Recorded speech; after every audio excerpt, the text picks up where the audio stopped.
ఎప్పుడైనా బట్టల షాప్కి వెళ్తే బట్టల షాప్లో ఏమని అడుగుతాము? ఏమయ్యా కొంచెం ఖరీదు ఎక్కువైనా పర్లేదు కానీ మంచి క్లాత్ని చూపించమని చెప్పి అడుగుతాం, అవునా కాదు? మంచి బట్టలను చూపించమని అడుగుతాం.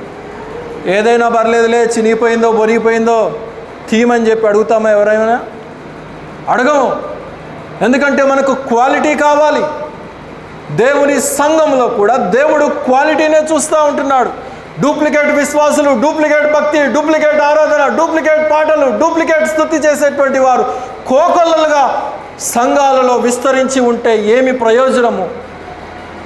క్వాలిటీ కలిగినటువంటి వారు ఒకరిద్దరున్నా కానీ అదే దేవుడు మెచ్చేటువంటి ఆరాధన అనేది మనం గమనించాలి. అదే దేవుడు మెచ్చేటువంటి విశ్వాసం అనేది మనం గమనించాలి. అలాగైతే ఈ బెత్సయిదాలో వారు ఏం చేశారంటే